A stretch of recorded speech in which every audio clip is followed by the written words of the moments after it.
I was out on Route 51 in South Hills with my brothers on Christmas Eve, and a drunk driver hit me, totaled my car, and I remember thinking, welcome to Pittsburgh. You know, that was my, like, okay, the fire just happened, you know, for my parents, you know. Okay. Welcome to Pittsburgh. You did exactly what God called you to do. Your car's totaled. Wow. You know. So, and it was not easy. In fact, I went into the production manager at the NBC affiliate, and I told him, I said, I'm going to Pittsburgh to this Christian TV station. And he goes, you know, you're throwing away your career. And I said, well, I have to follow what I feel that I need to do. So it was kind of miserable. Broke up with my girlfriend. It was just, I was just over this whole Pittsburgh thing. Like, what the heck am I doing in Pittsburgh, you know? This place barely has bathrooms, you know? And it's like I had all this great equipment, and it got taken all away from me. Welcome to Along the Way. I'm John Matarazzo, your host and fellow traveler. Thank you for joining me along my way as I try to become more like Jesus every day. The goal of Along the Way is to identify the moments in life that Jesus really is walking with us and trying to get our attention. But just like the disciples along the way to Emmaus, we are missing those moments that our hearts are burning within us.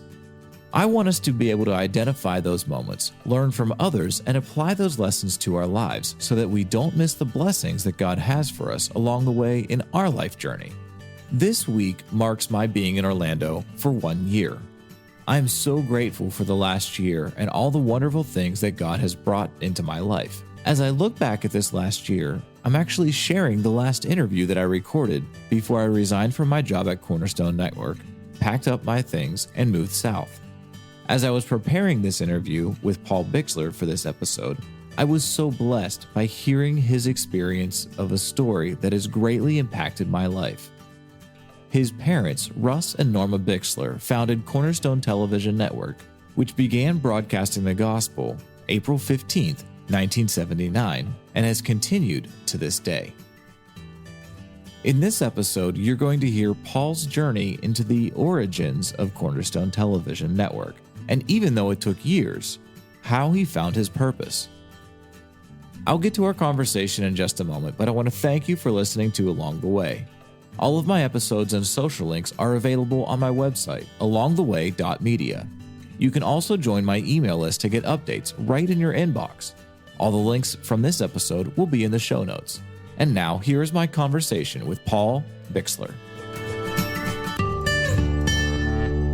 Well, Paul Bixler, it's great to have you on Along the Way. Thank you so much for being here. We've been coworkers for a number of years now, and it's a privilege to have you here. You have a special connection with the founders of Cornerstone Television Network, and I'm grateful that I had the opportunity to work while your mom was still alive here. But I just wanted to take this opportunity before I end up going to, before I, you know, it's hard. It's even hard to say it. Before I Move on. Yeah, it's hard. It's hard to say. The Cornerstone is such a close place in my heart. Yeah, it's a family. It really is. Yeah. It really is. I grew up in Pittsburgh watching Cornerstone Television, and it has been for the last 8.5, 9 years. It's been an honor to be a coworker with you, Paul. So thank you so much for being here. Yeah. Well, it's hard to believe that I've been here over 40 years. It's like looking at my face as this old guy, you know? Yeah. And you're like the age of my son, you know? So. Yeah, you've told me that a number of times. You know, Yeah. you kind of, I love the whole family aspect of how people treat each other here, and it's really honoring to the Lord. Yeah. And, you know, I have always people that from the previous generation to look up to and to learn from. And, you know, you've been producing here for a long time and at a very high level. You produced the Origins program. I've done a lot of things, like I've learned how to edit. I've learned how to direct. I've learned how to produce. I've learned how to do, you know, the script writing. I've done pretty much everything you can do here through the years. Yeah.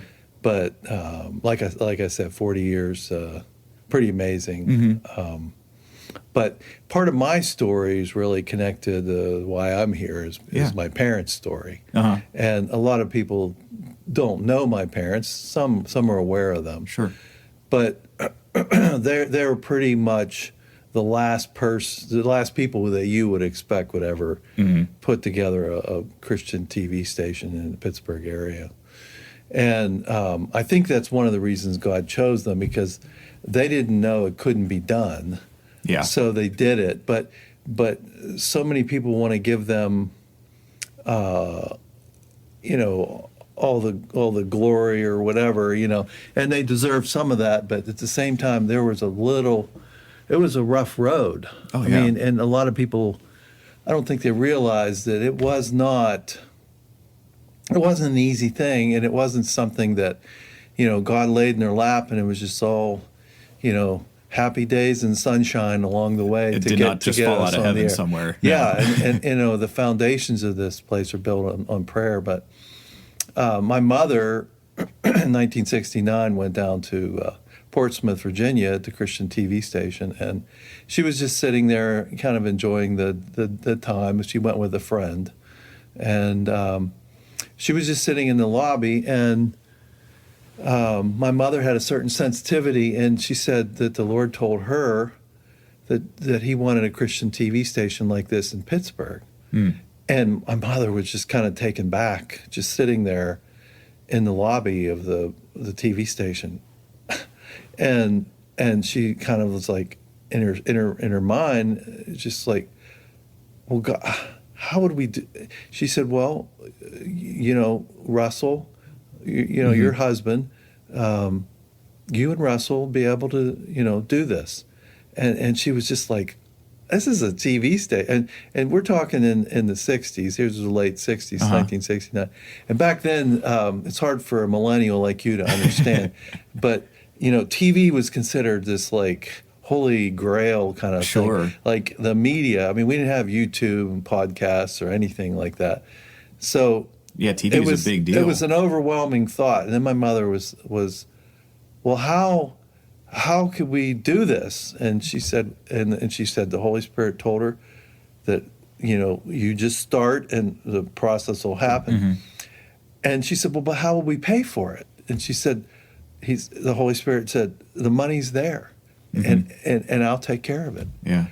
So what was your parents' background leading up to that? Because they had no connection to TV. Well, you have to understand, my parents came from, they went through the Depression. Okay. And it's hard for us to understand what the Depression was like, but it was kind of like the whole nation kind of groaned it was just kind of a negativity, and the people that had money were the select few. And the majority of the population, I'd say, you know, probably more than at least half, probably closer to 2/3.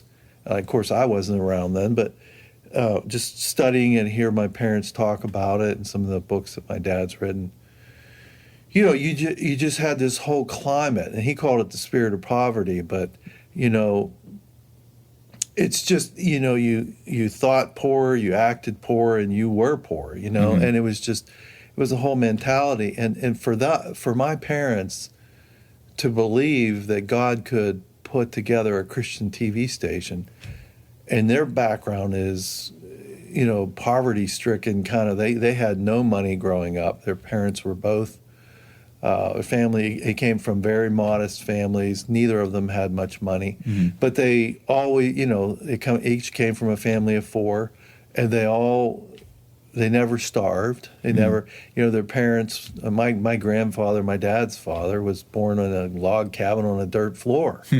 I mean, you know, that's just 2 generations away from me. Wow. You know, so this is the background that my parents had.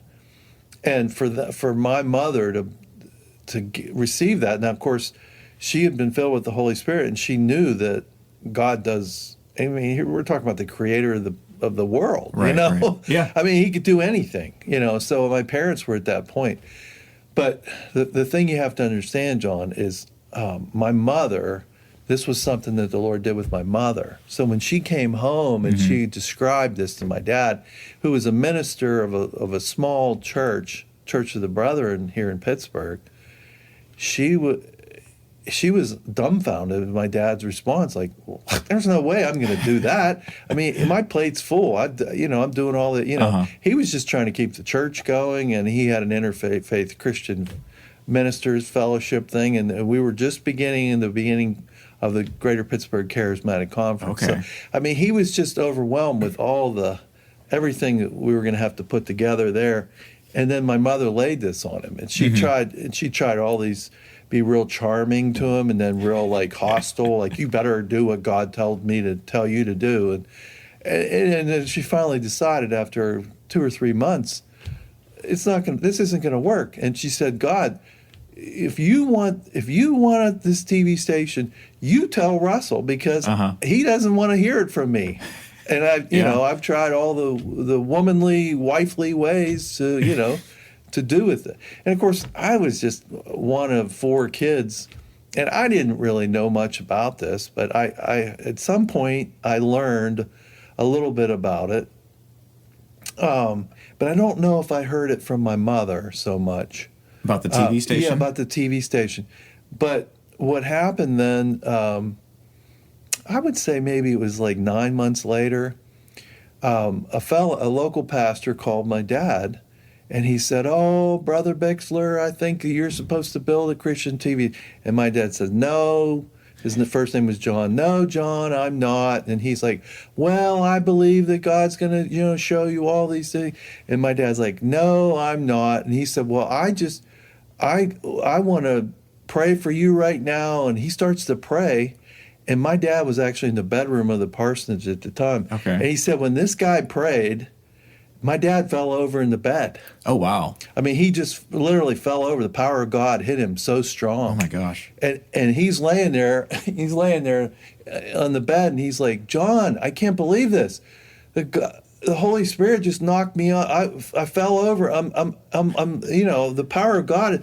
The Holy Spirit's accepting this challenge, this thing you're talking about." Wow. And my dad, and of course John says, "Oh, I knew it. It's God. You're supposed to do it." And so then, I guess at some point, I don't know how it went, but he must have told my mother what happened. And she said, kind of with her hands on her hips, like, "Well, I told you what God saw," But that's the thing. My mother had a certain sensitivity that my dad didn't have. And that's one of the reasons why God used them so much. Mm-hmm. My mother had a little more sensitivity in certain areas, where my dad was more bold, let's go do it, kind of guy. But it wasn't all still, So they met with, went back down to the 700 Club, CBN, and So that's Pat Robertson. Yeah, Pat Robertson. And they talked about some things, and I don't know, my mother was just kind of still mad at him and kind of, on the hips, and they had gone to she was just like handing her hips, like, "Well, you finally believe me?" And she's like, "Well, this, Pat Robertson was the son of a senator, I mean, he's been around money. He's been around can-do people his whole life. That's what he was raised in." And I was from Pittsburgh. And I was raised in a poverty-stricken family. Yeah. I mean, it's just totally foreign to my dad, He doesn't run with the same people that Pat Robertson did in a way, you know what I mean, as far as earth shakers making things happen, And so it was a little harder for my dad to believe, and my mother, but like I say, my parents didn't believe it couldn't be done, so they just did it. But so they went to a conference, and my dad was just like, "Okay, I know, you want a Christian TV station, Lord." He just said a prayer out loud when they were driving on the highway coming back from Georgia at a retreat that they had been on, conference of some sort. And Lord, I know you want us to do this, but can you just give us one more sign? And instantly, like my mother just said, "Well, the Lord says Isaiah 49:22. What's that say?" And my dad was a Bible scholar, and Isaiah, the book of Isaiah, is like his favorite book of the Old Testament because of all the wonderful things that it describes, Jesus coming. It's easy in hindsight to look at that. And my dad didn't know the scripture. And he had the Revised Standard Version, which is now the ESV. Okay. And he had it between. He goes, "Well, there's the Bible. Look it up. What's Isaiah 49:22?" And then my mother starts reading it. And I get a little emotional about it, but it's, I will raise my signal to the peoples. It's basically the way it starts. Yeah. And my parents were just in awe of that scripture. I didn't know that was in the Bible. My dad was like, I didn't know that was in the Bible, but God used that rhema Yeah. from Isaiah 49:22 verses. It's the first section of that verse. Mm-hmm. And I think it's only in that ESV where the word signal is in there. Yeah, I think other translation that uses the word banner or something like that. But you have that word signal. Yeah, and but that's the Bible that was sitting between them at that moment. And that's the rhema that God used, you know. And really, they were just like in awe. They didn't even say anything for like maybe 100 miles. My dad said they were just like, wow, God, you want this. You know, you really want this. And wow, I didn't know that was in the Bible. My dad was just so, you know, they were just all guns a-blazing and come back to Pittsburgh. A friend of the family set up a nonprofit. We started on, set everything up. And then immediately there were negative things from local pastors. Some, didn't really feel that this was an important thing to do. And so my parents didn't know what to do with it, but they would share it from time to time in churches and, different things. And little donations would come in. And I think they said something to us kids at one point. And my dad I remember he had a thing at the front door where he had letters or something, and he would have checks. And I was probably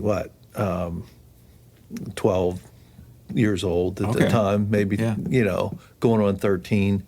And it'd be a check for $50, $30, nothing big, we're not talking thousands. I mean, of course, in the early 70s, like $50 was worth quite a bit more than it is today. Maybe like $200, that'd be worth $200 now. Maybe a little more, but so anyway, so my dad would say, why don't you run that up to the bank for me? And so then I would ride it up, and I was kind of, I was a chatty kid, and I would tell the tellers at the bank, Pittsburgh, it was Pittsburgh National Bank, which is now PNC, and my dad had set up an account for them. And I tell the tellers, my dad's going to build a Christian TV station. And they would kind of all smile and think, oh, isn't he cute? He thinks his dad's going to build a Christian TV station. But, we're talking deposits of less than $300 or $400 here. Yeah. And I probably went up there, I don't know, maybe 15 times and, within that year or whatever. So they recognized you and they said, oh, here's Paul again. He's saying that they're going to start a TV station. Well, I didn't say it every time. But, but I was young and I didn't really perceive that they were kind of like, they never said, well, that's not going to happen. They never said anything like that. But, so, I just believed it was going to happen. But as I got a little bit older and then things kind of fell apart, as I got into high school and those kinds of things. I mean, it was a rough road until 1976 is when things broke. And by the time that happened, I was in college. Okay. When you say things broke, what does that mean? Well, in 1976, there were at the Charismatic Conference, Loring Cunningham came in. Okay. And then the founder of Youth of the Mission. Yeah. Jim Baker, my dad went to PTL, and they raised some money that we paid for the land with. So things, so you have to think, you're incorporated, like maybe it was like late 70, 71, and basically nothing happens for 5 years. Wow. And God, I will raise my signal to the people. What's going on, Lord? You know? So they knew that God spoke, but it was 5 years where there was like nothing happening, nothing major. Right. Yeah, and so I may not have the timing of events happening, but at some point they filed for a construction permit for Channel 22. Okay. But of course, it was delayed because there just wasn't, like I said, my dad was not this charismatic personality that would go around and could just, get people to instantly. And I think the people at CBN were kind of like, what's going on? I mean, like, hey, we told you about this in 1970. Like, what Right. what's going on? So I think they were getting a little frustrated because they wanted the 700 Club, and, So it's kind of like the vision had kind of died. And then things started to break loose in 76. And I really was not in town for that. I was in Tulsa, Oklahoma. Right. And you were studying for TV broadcasting, though, yeah, right? and it was interesting. I had a friend that his dad worked at the local NBC affiliate here, and I went over to visit there. And I remember one time my mother used to say, there was a show called Paul Shannon had this show on Channel 4. And when I was in the Cub Scouts, I got to go there, and I told my mother, if I could just get on Channel 4, like I wanted to get on TV. Not that I wanted to be on TV, but I just thought it'd be really cool to be on his show. It was kind of like Paul Shannon was a kid's show, Okay. So just like in where they would run like the Three Stooges or some cartoons like Woody the Woodpecker or something. Some quality stuff right there. I mean, so anyway, I was real fascinated. I always, my mother said, you were always really interesting. You always wanted to you'd wake up, I think I'm going to do an invention today. So, and we loved playing around with walkie-talkies and doing that kind of stuff. It's hard to understand today for millennials, but back then the technology was so new.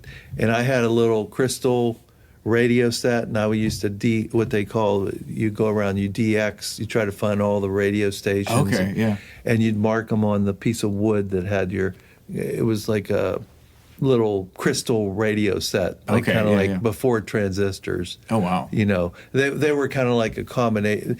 A crystal radio set would work on the power of the signal to come in, and you had to increase your sensitivity with an antenna. So I climbed the church roof, and I ran this 100-foot wire to pick up AM radio stations, and so when the transistors and then power came in, so then it's basically amplified now, the radios now. But back then it was kind of like a passive signal response. This is awesome, Paul, because I did something similar like that. Okay. Whenever I had a radio, one of the older radios that I had growing up, and I thought, our telephone line is all throughout the house. Yeah. And we're only using these 2 wires, but there's 4 in there.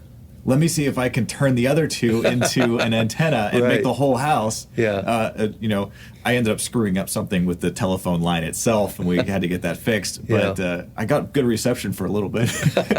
Yeah. So I remember I could get, I could probably get about 6 radio stations. But anyway, I was fascinated by television. Yeah. And then when I looked at, I wanted to go to Oral Roberts University. My sister had gone there.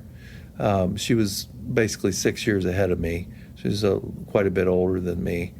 And I had visited the school, and I thought it was really a nice place, and really wanted to be around Christians. And so that's kind of where I made up my mind in 10th grade that I wanted to go to ORU. So it was the only place I ever applied. I didn't even apply anywhere. And did they have a television program? They had a telecommunication department. Okay. And so anyway, I applied, and then all my counselors at high school were saying, "Oh, you got to come up with another plan." I thought about other things, but I always thought television was fascinating, and I really didn't plan on working for my dad. I mean, that really wasn't. Yeah, because you went other places. I mean, it just really wasn't. It's kind of like you kind of want to. My parents raised us all to be independent, and my sister left and never came back. I mean, she did for visits, but yeah, she's like a missionary in Russia, right? Or no, different. No, that's George Steiner. That's my brother-in-law. Okay, but she doesn't. She's not in Russia. Oh, okay. But she was a school teacher. But like I say, she left and never came back, and I had the same idea. I'm leaving. And I love my parents, but I just wanted to have my own life, Right. And so eventually then I did get accepted to ORU. I remember I would walk home from school At that time, we lived in South Hills. We would walk home from school. A friend sometimes would get a ride with, and sometimes I would walk. And I'd be coming home. I never rode a school bus when I was younger, so they wanted you to ride the school bus. And I just felt more comfortable walking home because it wasn't that far from the high school. It was a little over a mile. So I remember somehow God shows me pictures sometimes of the future, and I don't know if it's just my wild imagination or it's just the way it's worked with my life a lot of times. And I saw this envelope from Oral Roberts University in my mind, because I would get the mail. Mail would come 2 o'clock, 1 o'clock on a day. I'd get home from school 2:45, 3 o'clock or whatever. And I just had this mental picture of me getting the mail and opening it up. So that happened for several days. You had this vision. Well, some people say visions. I just had a mental picture. Okay. Me coming home, picking up the mail, or Roberts University, So this happened went on for maybe a week. It just was there. And maybe the fourth or fifth day, I came home from school, saw a letter from Oral Roberts University, opened it up, read the first sentence, and I knew it was great. We are delighted. That's a good way to start a letter. And and of course then I read the whole thing, and I came in busting in the house, and I think my mother was there. I said, I can't believe it. It's I accepted it. Who are you? And she said, well, my mother said, oh, I knew, But I think in hindsight, she was probably thinking, I'm going to lose another one. Oh. She had 3 boys at home at that time, and so anyway, I went off to college, and I really enjoyed Tulsa, and it was interesting because my parents, they were both firstborn in their family, and they were tough people, and they were strong personalities, and I just wanted to go away from home, and I remember these kids. I was in college, and these kids were crying because they missed their families, and I'm yeah, I kind of miss my parents a little bit, but I loved it. I loved the whole idea and everything about it, and I loved Tulsa, a nice little city, total opposite of Pittsburgh. It's basically a grid. And flat. You learn there's some hills, but not like not here. like what we have here. Yeah. But the city's laid out. You just memorize I still kind of remember them to this day, from west to east, and then you go to 51st, 61st, 71st, 81st, 95th. It's like a grid. Once you learn the street names, the main ones, every mile, it's just a square mile, and so anyway, I loved it, and I did a little bit of volunteering, but my parents basically. I think I got maybe $300 and a plane ticket. Oh, wow. That was on TWA. Okay. A flight from Pittsburgh to Tulsa one way. Wow. Whatever that cost. Went through St. Louis, and I just was man, I'm ready to move on with the rest of my life. This is great. And so I had 3 jobs. I think I was vacuuming. I worked to get through school. Yeah, and I'm trying to think. Trying to remember. We did some kind of volunteer. I did some kind of volunteer semi-pay for different, odd jobs, Sure. And so I was it was up to me to pay for this, Yeah. So the first year, I remember I made it through without having to, and I got a minister's son's discount. Okay.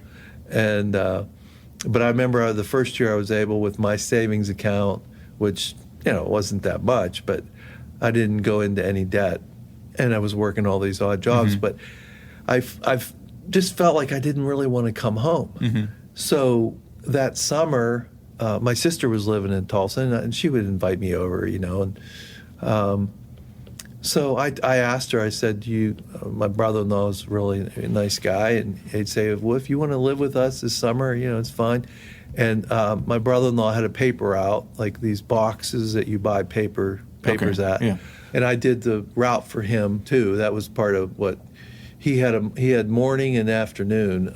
Tulsa World, I think it was, Tulsa Tribune. I did that, and then I just set out to try to find a job, and I ended up working in a factory. And Tulsa can be really hot in the summer. And I think we had a period of maybe like 40 days in a row where it was 100 degrees or hotter. Okay, Tulsa. That's a long time. Yeah. And the factory was always about 20 degrees warmer. And it was one of these factories that builds these electronic switchboards for like oil derricks all over the world. And these huge, massive arrays, and I worked in the paint department and for a company called Nelson Electric. And so you did these kind of things to get through school? Right. Well, so then that summer, I did that, and it's at one point, my brother-in-law found a car that had been it was a VW, and it had little Volkswagen Bug, and it had been in a wreck. I think it was like a 1968 or 69 Volkswagen Bug. And he said, why don't you, I know this guy, he could fix the car up, paint it for you. You tell him what color you want.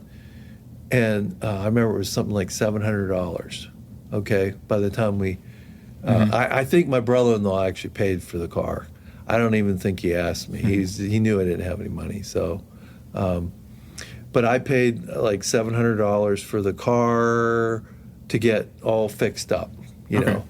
And so I had this car, and I worked at this factory, and I'm thinking, there's just no way that I want to do this the rest of my life. There's machinists there, and I said, I came to Tulsa to do television.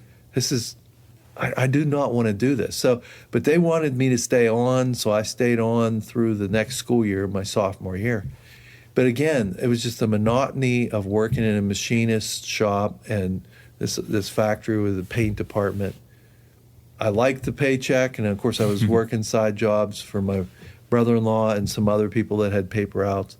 I knew that I was not supposed to, I didn't want to do this the rest of my life. It was so depressing to think that these people, this is their career. It maybe for somebody like that, they enjoy it or whatever, but I just knew I was destined to do TV. Yeah. So my sophomore year, then I worked a little bit on campus when we were expanding some grad housing. I remember I was helping put together furniture and just do all kinds of odd jobs. And I heard of these guys, I think maybe from my professor in college, a TV professor. He said that they were doing this show called The Bible Bowl. Okay. And Jack, I think his name was Jack something. I can't remember his last name. Anyway, he said, I think you'd be great to help them out. So I went over. They had bought time on the local NBC affiliate. Okay. And I volunteered my time to go over there, and then they said, oh well, we want to pay you, but I wasn't getting paid through the TV station. So I went through and did all the lighting for all the TV, and the fellow that wrote the script, and I ran camera. These were TK-47s, which is funny because we ended up having TK-44s in our studio years later here in Pittsburgh. So anyway, I'm running this camera, and they got to know me at the local TV station, and I let them know. I filled out an application, and nothing ever came of it that I know of, but I let them know that I was really interested in working at the TV station. So off and on, that I worked at different jobs, and actually came back to Pittsburgh end of my sophomore year. But they knew who I was, and I even came up just to show up to the newscast. Is there anything I can do? Volunteer, do anything. So they knew my name, and I came back to Pittsburgh, got all these. I was really kind of depressed. I came home, and I got a job as a security guard, and I can't remember all the different jobs I was doing. Car washes. I was helping this local Christian guy in South Hills who would park cars like a valet. Okay. I was working for So him. you're doing whatever you could. Yeah, I was doing whatever I could, and then I told my dad, I said, I really want to go back to Tulsa, and so I quit all those jobs. We went back. My brothers ended up coming with me because my parents were on a trip and they were going to come to Tulsa to visit my sister. So I came back to Tulsa, and started my junior year. I got my class schedules and all things set up. I got my new roommate. I was in a different dorm that year, and it was I think it was within a couple weeks, I got a call from this director. He was a TV director at the TV studio, the local TV station. Okay. It was KTEW at the time, KJRH, and was what the call letters got changed to. And he said, he was very German. He's from Germany. He said, Paul, you still want a job? This is, and I remember him saying, roll tape, because I mean, back then everything was videotape. Yeah. And so he called me, and I was like, I had a class in like an hour, and he said, can you be here like in 10 minutes? And fortunately, it was only like 10 minutes from the college to get to this TV station.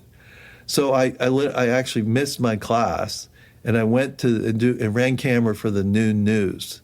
The news, okay. The noon news at Channel 2. And I was only the second, from what I found out, I was only the second ORU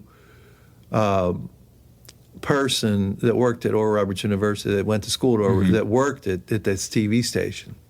So you volunteered yourself into a job. Well, yeah. So they knew. But see, they knew me. Yeah. They knew me, and so then I was just like, oh, this is great. I'm working here, and I got in a good time because they changed the call letters to KJRH, and that stands for Jack R. Howard, which is a big newspaper company that owns it, and it still has those same call letters to this day. So anyway, I was there. I worked there for 2 years, and I, still went to college. And a lot of the kids kind of went and worked for Oral Roberts television production, but I was one of the few that made it into like the secular area. And they used to pay me, I don't know what I was making. It was like $3-something an hour. And they used to pay me, and I got to really be good friends with the new anchor. And he always wanted me to be there for the evening news. We had the news at, I think it was at 5:30 and at 10. Okay. And so, I mean, I was telling them, I got classes, I got school. And but a lot of people don't understand the way a news TV station works. It's kind of like whatever the news department wants, they get. Yeah. And I was in the production department, not in the news department. Okay. So this director of the news department said, I want you every newscast that this guy's on. And what role were you doing? I was the floor manager. I was in charge of the crew at that time. Okay. Wow. So I'm like, okay, all right. So because I would fix the lighting and make the anchors happy, because they're into themselves. I mean, it's a real lighting is a big deal. But I mean, they're really into themselves. You know what I mean? They just, it's all about them. It's in the secular world. But anyway, I got paid. I don't know what I was working. I would get credit for like 70 hours a week sometimes. Wow. Because we had it was Tornado Alley down there too. Okay. And we did this. We were the first station in Tulsa to stay on air all night with the anchor, the weather anchor, and we would do live cut-ins and run these movies. Okay. During the night, and they would pay me to. So John, I'll tell you this: my grades suffered. Okay. Yeah. Because I mean, I was having finals and I was working all these hours. So I mean, my overtime. I mean, they didn't care at all. It was like my overtime was like $5.25 an hour or something. So I racked up all these hours, but I was able to help pay for school. I did go into a little bit of debt, And I know a lot of these millennials today would laugh when you say, "Yeah, you went into like $5,000 debt." Wow, that's really that's really terrible, Paul. But back then 5,000 was worth a little bit more. But so yeah, I was working at this TV station. It was an up and coming, and I remember we had the latest and greatest equipment, and I got to do all kinds of different things. I got to know the sports reporter, and I would help him with things, and so I really learned the whole thing about television. Yeah. So you're making it in the secular world while still going to school, right? And how did you end up back here in Pittsburgh? Well, see, that's one time I came home. I don't remember. I think it was in maybe '78. I came home and I saw the little building that they were going to do this TV at, and I was just like, I've been working at a TV station that has 2 pretty good sized studios, and like the latest and greatest equipment, and I'm thinking, they're going to do TV in this? I mean, it wasn't on the air at that time, and I couldn't believe it, and it was just hard and I thought, boy, I tell you, my parents have the faith, and I just, at that point, I was too smart to believe that God could do it. You know what I mean? I've seen what television takes and the money it takes. Yeah. And for them to get on television and do a good job of production with this tiny little building, I mean, we're talking, it was like a 40 by 20 building, John. 40 by 20. That's not big. To house everything, like your transmitter, your studio, your master control, your production. I mean, your editing. I mean, it was just overwhelming to me. But they did get on the air. I was in Tulsa at the time, and they called and talked to my sister and I, and I remember saying to my dad something like, "Well, I know you were having a hard time believing that, Dad, but isn't that something that, and I probably shouldn't have said that, but it was just hard because I was in the family and I saw the doubt and we went through a fire in 1978. I mean, so the station launched in '79, right? But there was all this stuff leading up to it. There was a fire before that. Yeah, there was a fire. Wow. So I mean, it was just an amazing miracle that we were actually on the air, but I was, So I continued. I didn't graduate after 4 years because I was taking so much. My load was lightened because I felt like, hey, I'm working in television. I'm learning how things are done. I'm not working at that factory anymore. Yeah. And you went there to work in television. Yeah. So I'm thinking you're I kind of felt like I had things going. Not that everything was super fantastic at the station, but it was kind of like, I was just a up and comer, and everybody liked working with me, and I really had favor there.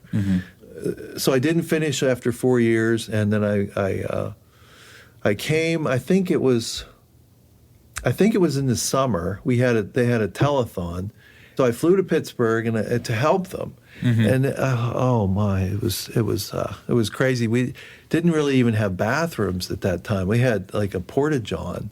The women had a bathroom and the men had a porta-john. I mean, it was like a mission, John, a mission operation. You come up on the hill, and there's just a bunch of trailers in this tiny little. My dad used to call it a cracker box, like a 40 by 20 building, with a 850-foot tower and a transmitter, And so anyway, I came back. I volunteered for a week during the telethon, and I came back, and of course then the semester started in college again, and I started college in the fall of 1979. But what was so weird, it's like the joy of me working at the NBC affiliate was kind of taken away from me, and it was like, I can't believe this, but I feel like I'm supposed to go to Pittsburgh. And I felt like I was an up-and-comer at this TV station. So, I don't know, I wrestled with this over a period of time, and it was really hard for me. And I think it was maybe something like, I want to say like maybe November or something of '79, maybe even October. And I called my parents. I said, I can't believe I'm saying this, but have you been praying that I'd come to Pittsburgh? And they said, well, we're praying for God to bring the right people here. And I said, well, I don't know, but I think I'm supposed to come. Wow. And I said, I don't know how it's going to happen. I don't know how I'm going to graduate, because my dad was always, you finish what you started. Sure. That's what he drilled into us. So I went to my professor, the head of our department. I told him my situation. I told him the whole story. And he was like, oh, well, he said, well, you got to follow what the Lord's telling you to do. And I said, well, how am I going to graduate? And he goes, well, we'll do an independent study. So you can do that and get 6 credit hours, and you can come back and graduate next spring.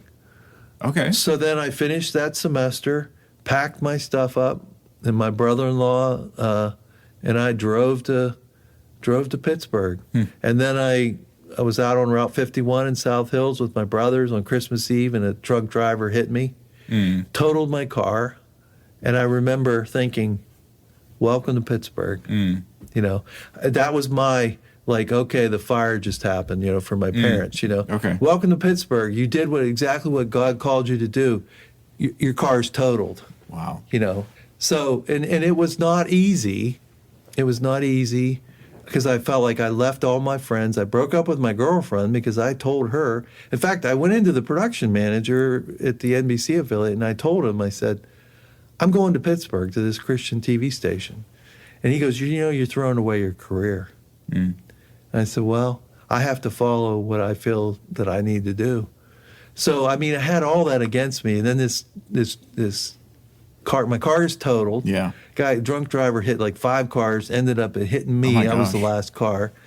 And, so it was kind of miserable. Broke up with my girlfriend. It's just, I was just over this whole Pittsburgh thing. What the heck am I doing in Pittsburgh, This place barely has bathrooms, and it's I had all this great equipment, and it got taken all away from me. Anyway, I was faithful. I used to spend all night editing. Back then we had videotape machines that you had to sync the tape machines, and that's how they worked. You didn't have all this digital stuff that we have today, but I remember spending many nights at the station just working all night, and I'm thinking, Lord, are you going to be, what are you going to do with my life? You have me here. Why am I here? And I remember going through periods of time where, and then, of course, I got the little bit from some of the crew, oh yeah, here's the boss's kid, and I hated that too. So that made me even work even harder to show people that I deserved to be here. So, but it wasn't. It was just that I knew God wanted me to be here. Right. So it wasn't until about a year later, our production manager at the time, his wife had a sister, and she said to me, because I would spend time with them and different things, and she said, would you take my sister on a date? And I was dating a few girls here in Pittsburgh, but it just, I knew that it wasn't the one, So, and I said, well, yeah, sure. So I met her sister, Faye, and I was like, wow.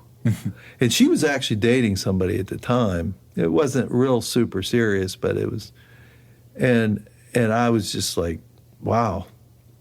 I just, it's There's something special it's there. Again, God shows you these mental pictures from time to time, and I felt like God was showing me, it's like, I'm going to show you the right one. And I went to a youth group at St. Martin's, and there was a lot of nice girls there and stuff. But I just never felt like, what do you want? Where do you want me, Lord? And then when I met Faye, it was just like, wow, I remember my sister getting mad at me for breaking up with girls when I was in Tulsa at ORU. I just was real picky, and there was something that just wasn't right, And when I met Faye, it was just like, wow. And so then I think she was a little bit unsure. She didn't want to move to Pittsburgh. But I was like, well, God, you have to tell her to move to Pittsburgh, because it's not going to be me. And so It was a period of about another year later. So really, after I was here, maybe about 2.5 years, that's when Faye moved to Pittsburgh, and then we got married in 1982. So I say to people, the only reason I have such a great wife is because I was faithful in what God asked me to do. And he put Faye in my life. Yeah. And it's kind of emotional, but she's the greatest. Yeah. So I'm blessed. And so all I would kind of like say is that if God really tells you to do something, he will take care of the rest for you. And God Amen. has continued to work here. Like I did all these things, I'm raising my kids and doing all this stuff. And then my dad died in 2000. And when he died, we were as a family, trying to figure out something besides just give flowers, And he had started this origin show that I kind of hated to direct. I mean, it was just kind of like, yeah, we're doing this show in 1985. But after my dad died, I really looked into what creation was all about. Yeah. In the book of Job, God talks about what's the most important thing that he talks to Job about. He talks about his creation. Yeah. And it's just like God finally showed me why I was here. You're here to continue the creation story, to put all that information that's out there. Right. For people. I mean, you just don't hear about all this, soft tissue found in dinosaur bones. Do you hear about that? No. I've heard about it because I know about origins. Yeah. But there's so many things, like the rocks tell us so many different things. Yeah. It's just a narrative that they put out there. So anyway, I was like, in 2004, I was like, this is what I'm, I had been here for how many years? I'd been here since 1980. So I mean, really 24 years I was here. And I finally figured out why I was really here. And it was to continue doing the Origins program. And of course, we stepped it up. We retooled the show into a different show. And now we've retooled it like 3 different times now. Right. And it's the longest continually running program. Yeah, that we have here Yeah. at Cornerstone. Right, with the same name. But there's so much information that we have out there now for creation. Yeah. And it's just this narrative that the evolutionists put out there. It's so confusing now for evolutionists that they're coming up, they had Darwinism, then they had neo-Darwinism. Now they have what they call the third way of evolution. It's because we have so much data, like the DNA does, it shows us that we've not been around millions of years. And it literally shows that our DNA is going to fall apart. It's only a matter of time. I mean, we are, like they say that the universe has like wound up and it's slowly winding down and we're just dissipating. Is that the law of entropy? Well, it sounds right, John. I can't remember. I have so much. I listen to so many of these creation guys talk, but the idea is that the Earth is not becoming this great.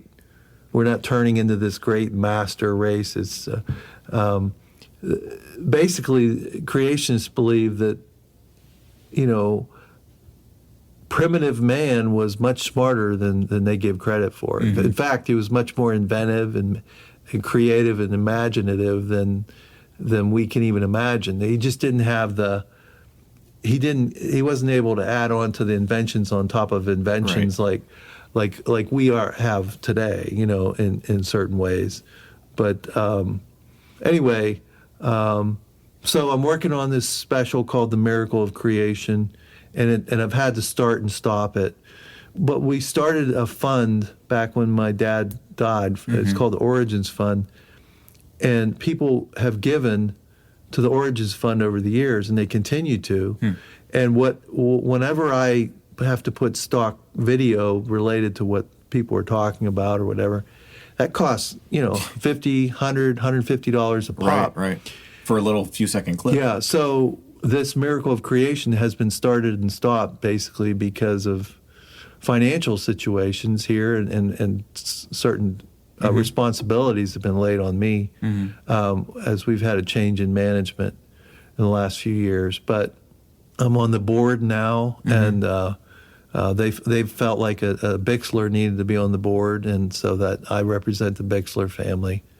And I feel called, and now people are supporting Origins. They support Cornerstone, but I always tell them, if you want to support Origin, that's fine, but you can't stop your regular support for Cornerstone. Right.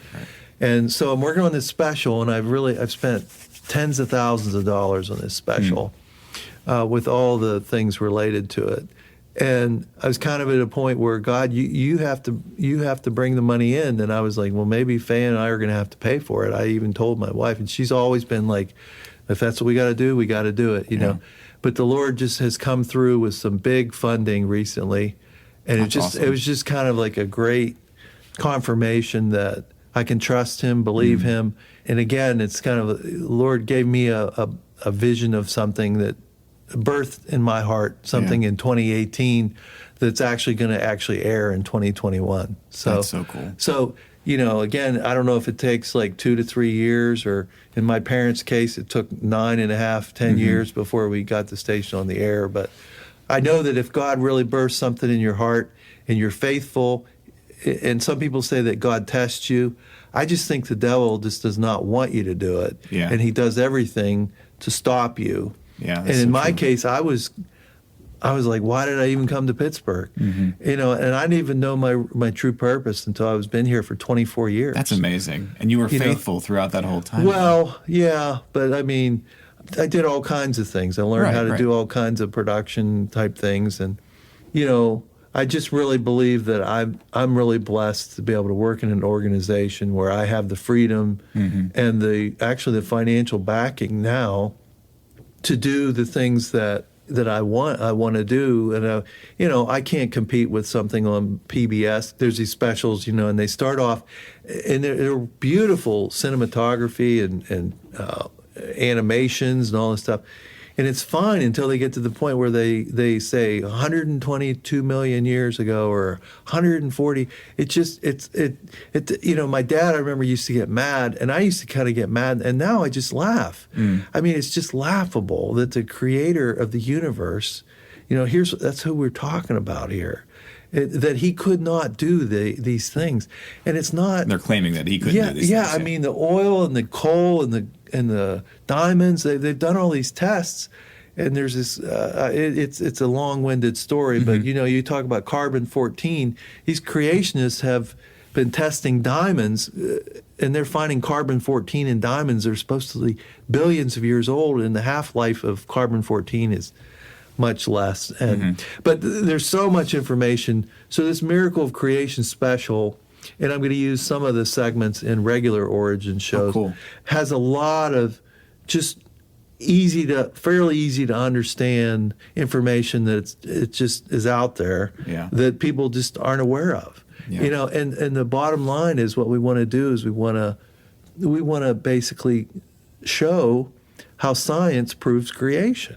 It really does, and it's so easy, because now the creationists and the evolutionists have all the same data. And it's just a matter of whose narrative are you going to believe. Right. You know, there's so much compelling evidence for somebody to believe that soft tissue in dinosaur is 85 million years old. But it's still soft. It's still soft and pliable. I mean, we show in the special how you've got this soft, pliable. So it's almost laughable, but it's sad at the same time, because they're convinced of their 85 million years old in uniformitarianism, which means everything what we see today is the key to the past, or just eons of time that it's taken. You know, basically creationists believe that the continents split apart.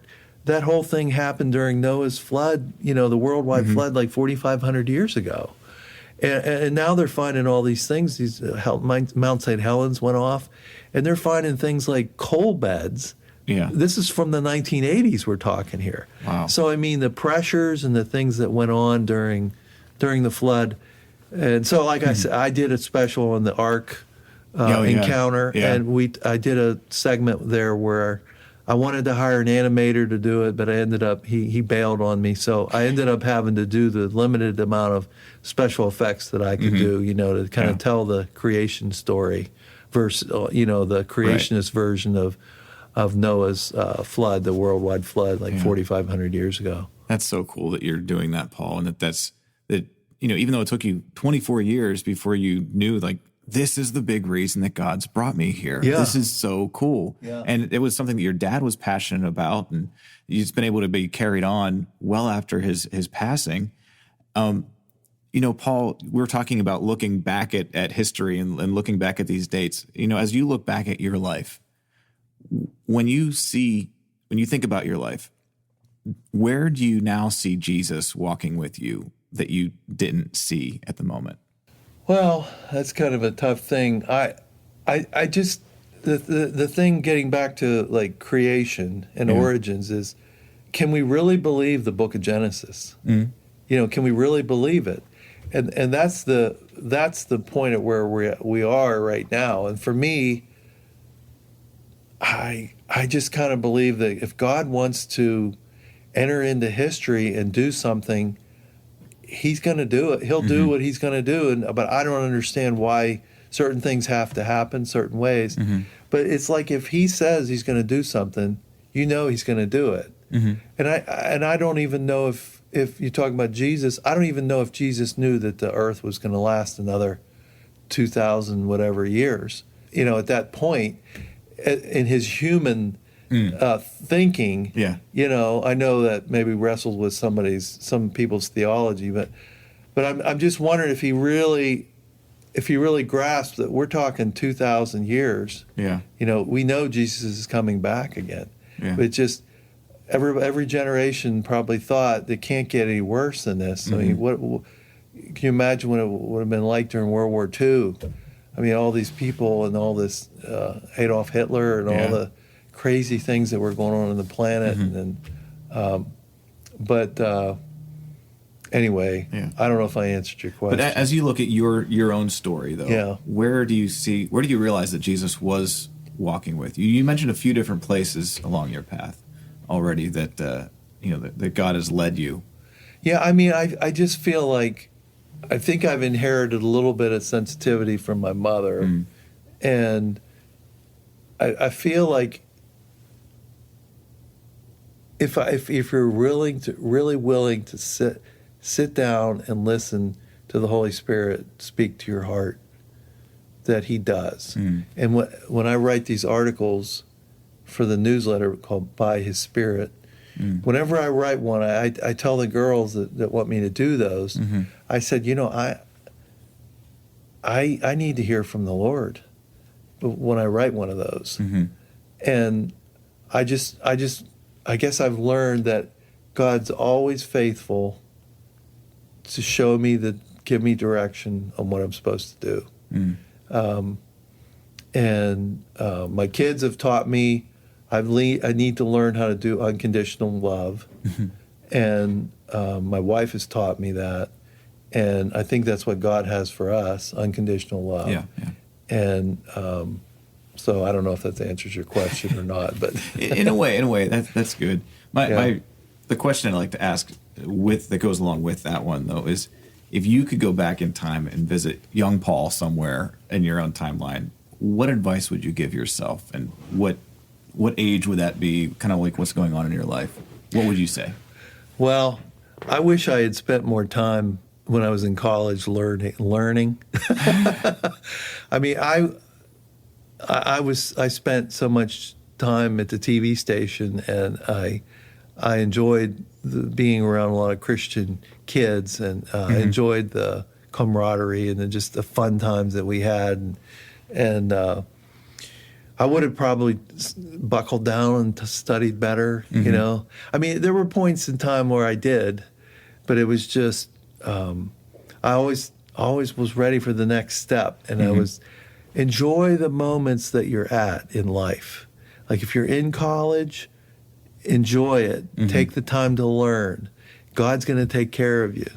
You know, I was always like, how am I going to pay for this? How am I going to, I didn't have mean, some kids would come to college and their parents would pay for everything, and it wasn't that way for me, you know. So I was always worried about, how am I going to pay for this? What job am I going to get? You know, whereas in hindsight, God was always going to be faithful. Right. It's just a matter of trusting and just enjoy the periods of time that you're at. So now I have grandkids, and there are times where I want to do this, and you know, like my dad, I felt like there were times where my dad wanted to like save the world or go, you know, and he didn't have time for his family at some points, and I think he would probably say the same thing. Not that we knew he loved us and everything, but he just knew he was a busy man. And I don't ever want my kids to feel like, and my grandkids to feel like, I don't have time for you. You know, I have important things to do, but I have time for you.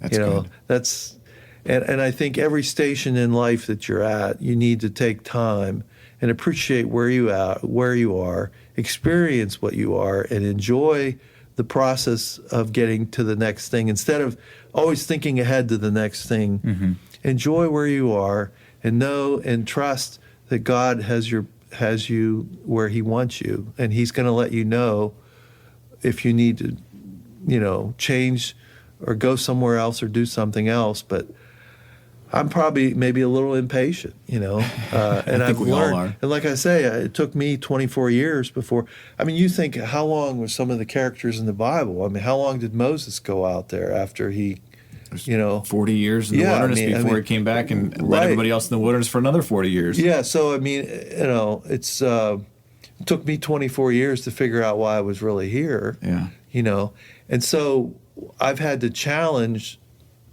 you know, people that were running the operation here. I had to challenge them. They said, "Was that all you want to do? Is just like this origins creation stuff? Like, don't you want to do like this great TV stuff?" And I was like, they didn't ever understand why I was so centered on that. It was so easy for me to, and I explained it to him. And, you know, so I remember Ron Hembry, when I would tell him how I want to do this, and because it was under his administration, he kind of pushed me into doing the show. And then I realized, once I really got into it, like, this is really my calling. And then I remember Ron was just so excited for me. Like, he appreciated Paul found his calling, and I want to help him with this. And then, you know, other administrations, like I've had to convince, you know, that this is important and this is what we're doing. And I don't understand how it's going to go on, because I'm over 60 now. So how is this going to happen? But I just have to trust the Lord and know he's going to take care of this. So and God is faithful, and he will see the things that he has spoken, he will see them come to completion. And we saw that with how God spoke to your mom, and That's right. and then eventually to your dad as well about this TV station, which took then about 10 years of prayer and interceding and raising the funds before we actually saw it come to life. Yeah, and on April 15th, 1979. Yeah, so I mean, it wasn't even. I mean, it's like I say, it wasn't all this happy times, you know. I mean, it was just. It wasn't really till 1976 that it started to take off. Right. You know, here we are, my parents run around for like 5 years, and basically I think my dad had serious doubts. Sure. Whether it could really happen. Yeah. You know, and then here's his son, you know, coming home from college, working at a TV station, saying, "Dad, this is like crazy. You want to do this in this little 20 by 40 building, you know, and look at what God's got today, you know." It's amazing. Yeah, you know. And you know, I've been here for almost 9 years, and it has been a privilege and an honor to be part of the Cornerstone family and to have that as part of my DNA when it comes to ministry and media, and just to know that God has used this time tremendously for me. And I thank you so much for the legacy that you've been a part of laying here in the groundwork of Cornerstone, and just the impact that this has made in my life, and the Origins program, how that has made an impact. And I remember watching that with my dad growing up, and just knowing that creation, that God really did, in the beginning, God really did create. Yeah, that's right. Yeah. And I think that's the compelling thing we need to do is that, The science that's out there proves Genesis is a true book. It's interesting they're finding water on the moon and finding water on Mars. Supposedly, that's what we've heard. And God says in the beginning He created with the waters. Yeah. In the book of Genesis. I mean, it's so easy to see it when you've got that worldview. Like I remember Dad used to talk about worldview. What's worldview? Finally I understand. Yeah. It's just a whole worldview, and I think a lot of people, you can show all the data that you want, and they're not going to believe. And I think part of that is God only reveals to the people that have an open heart to receive. Yeah. Like if somebody is really, actually, I know a lot of these scientists that have come to the Lord through the information that they've learned about how creation is true. Yeah. And they used to be evolutionists because that's what you're taught. Right. You want a PhD or whatever, you get and then you start doubting. You'll be a Darwin doubter, and then they start to, well, you can't teach here anymore. You can't work here anymore.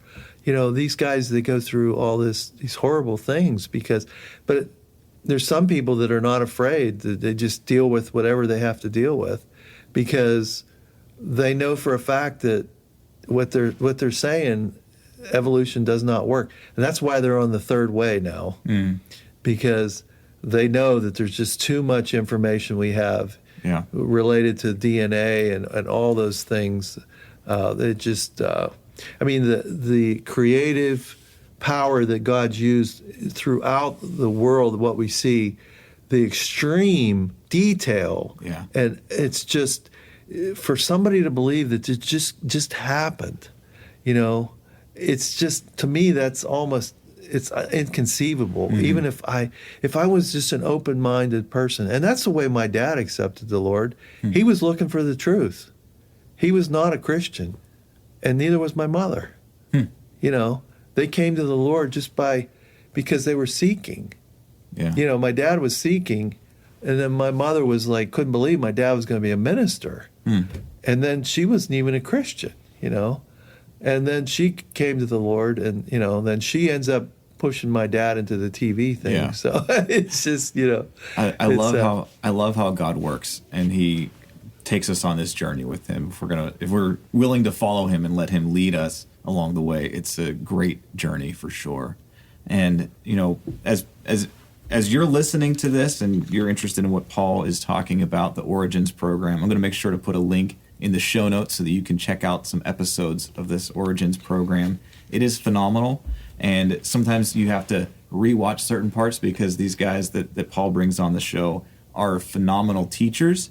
But the stuff that they talk about, sometimes it takes a little bit of time for us to get caught up on that. But they do a great job explaining it. Some are more technical than others. Right. So I try to have some technical people, and then I have some people that are more apologetics, and they talk about, and we always want to do more, and I've wanted to do more, but I'm just like one person, Right. So, I'm going to make sure to put the Origins in the show notes so people can watch that, Paul. And I just want to thank you for allowing me to join you along your way.